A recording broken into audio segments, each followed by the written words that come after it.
name is Bob, and this is Doug, and we tell behind-the-scenes stories of the fire station and people that work in the fire department. And today, you can see that Doug, it's a special day for us because it's a year anniversary. It's our 52nd posting. And you know, Doug, if you were to put that into minutes, you know, I think each post is averaging about 8 minutes. You know, that comes up to, 416 minutes. Use your fingers. Bob. Yeah. So there's an afternoon for you if you want something to do. You're that bored. Yeah, but stuff like this. Our bond and our friendship. You know, it was forged in adrenaline. You know, we go to fires. You'd work beside each other. Yeah. And show the capabilities. You know, Doug's a very capable firefighter And you counted on each other. Yeah. You earn respect for that. But my favorite part was we get back to the fire station, right? And they'll lay out the hose on the apparatus floor, and you start washing it off and load new hose in, and you get the fire trucks all ready to go. And meanwhile, guys are making a pot of coffee for you, and you all sit back come back into the kitchen and sit around the coffee table in the kitchen, and and that's when your adrenaline starts to surge out. What we would call that is top of tail. Yeah, yeah, absolutely.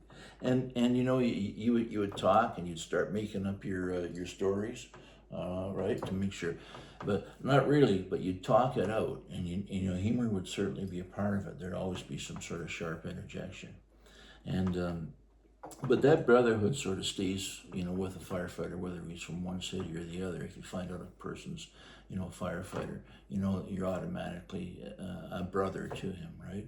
Or a sister. Or a sister. Yeah, remember that? Yeah. But that wasn't a normal when we were on this first time. And that proves, for stuff that we would do off the job, various guys had been sick, for instance, and, they've been helped out. Yeah, it leads me into a story that I can tell, Bob. What's that? Well, there's a guy on the job. I had never met him before. He was brand new on the job, maybe 2 years on. And anyways, he had been diagnosed with cancer. He had stage 4 cancer, and he was going to check out. Anyhow, he had a house over in the old part of the north side of the city, and it was a jack job, and it needed a new roof. Actually, the whole house needed to be fixed, but he had bought the house on the condition it was because of the price. Anyhow, he had to sell it because he was going to die, and so. Terrible thing to say, but yeah. It's true. And one of his friends from another platoon came and said, if you know how to roof, we need your help. We're going to be at Dave's place on such and such a date, on such and such a time. And if you're a roofer, bring your tools. If you have jacks, bring your jacks. He said, we got lots of ladders. Let's just be there 9 o'clock. So I thought, well, I'll be there for sure. I don't know who the guy is, but he's my brother. So anyways, I said to my wife, I said, I gotta go to a roof at a firefighter's house, so I'll be back, see you later.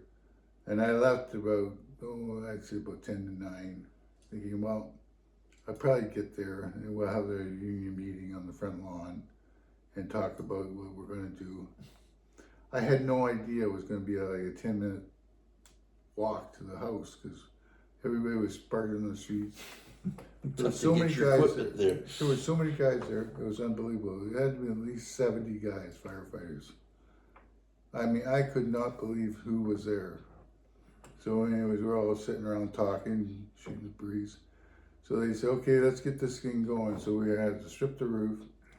So we climbed up the ladders, put our jacks on, started stripping. I never left my jack. I never got off of it. I stripped what I could from around it, and then somebody else would take it from there. That was on another jack. All the shingles would slide off the roof and down onto the ground. As soon as they hit the ground, guys were down below picking them up, taking them to the dumpster. It was unbelievable. This house was stripped completely within, I'd say, 15 minutes. And it was probably a 60 bundle, 70 bundle house. Yeah.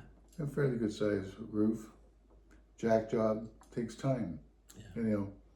There was so many guys that were there to help out. It was amazing. How long did it take you?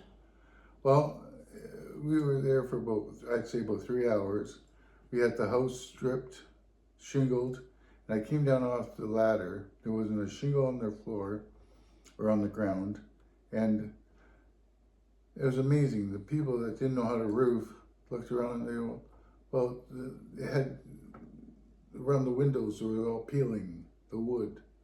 So they stripped it and they used a putty knife and peeled it, and the peeling paint, they call that.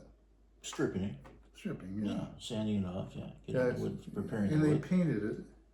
They went and got chips and put it in the gardens, and they put new gardens in. Did some landscaping. Unbelievable. The whole house looked like a totally different place than when I went up on the roof. Yeah. Anyways, he showed up with his mom and dad and his sister, and the family was crying. They were so impressed with the firefighters. Well, lots of talents on the fire department. When we were on, anyways, if you're sitting around the fire station, you said, "Geez, I wonder how I'm going to do a 3-point wiring system into the basement." Yep. I know how to do that. I'll be over. Yep. And that's the way it was. Yeah, exactly. Everybody helped everybody out. Yeah. Amazing. Guys, though, what color was that roof? Black. Was it black roof? Yep. You remember? Yeah. Really? Yeah. You see, I asked that because, in my experience, firefighters really don't look at colors. And I got a couple of stories I can tell you about that one. I'll tell you. Well, tell us. I was an acting captain. When you're an acting captain, you end up going from station to station to station. But the people that work on the station are the people there, so everybody helps each other out, they know, and you provide the seat, keep the seat warm. So I was out at a place, and every spring we did some painting, certain halls got painted, and then it was this spring's, this fire station's turn. There's 4 shifts. Each shift got a section of the fire station to paint. Yep. And we had 4 days to do it. We would work 4 days in a row. So we started on the Monday, stripping and preparing, and on the Tuesday we went and we covered it all up with primer, and we changed the colors, right? So the next day we went up. We were on the apparatus floor, so you got all this stuff that's going in the roof from the racks. Oh yeah. The rails from the the lights and all that. And the next day we went up and we painted the color, changed the color. But when it dried, you noticed that we had to go up and do some. It covered, but not really. So the 4th day, we've got the truck out on the ramp. A nice day. We're up painting on the scaffolding, painting the ceiling, and this guy's girlfriend came in with his lunch. And I'll never forget, she walked to the middle of the apparatus floor and she put her hands on her hips. And she looked around and she said, "Geez, I really like that new color." I said, "What?" So I said, "Wait a sec." And like I say, the other 3 guys have been working at that station, and let's say for years. I think the average would be 4 or 5 years, man, for every station, right? I said, asked each one of them, what color was it before we painted it? Because I didn't know. And none of us could tell. None of us, right? So, firefighters don't look at colors. Another one, we opened up a brand new fire station, Central Hall. And I worked the first day there. And I was in the captain's office. And my wife worked downtown. So I said, come on up and take a look at the new station for your lunch. So she came up and gave her a tour. Went back, and so I got home the next day, and she said, "Boy," she says, "that's quite a fancy station." I said, "Well, yeah." She says, "I really like the paint job in the captain's office." And I said, "Oh, yeah." She says, "2-tone. It's 2-toned. It's 1 tone on the top and 1 tone." I'd been there for 24 hours. We just started the 24 hours. The first day, 24-hour shift, actually. Why didn't you notice? And I couldn't have told her what it was. So us firefighters aren't that great when it comes to colors. But for bondage or bonding. Well, when you asked the color of the roof, I knew it was black because it was hot. Yeah, was it? It was, when we were putting it on, it was sealing itself. And it was steep enough you had to use jacks? Yeah. Wow. Oh, yeah, it wasn't a walk-on, it was a jack job. No, it was done so quick, it was unbelievable. Well, listen, you know, that's what we've got to tell today, our stories. But before we sign off, we just want to thank everybody that's, you know, been with us every week. I know there's a few people that tune in because if we're late putting them on, they let us know. Oh yeah.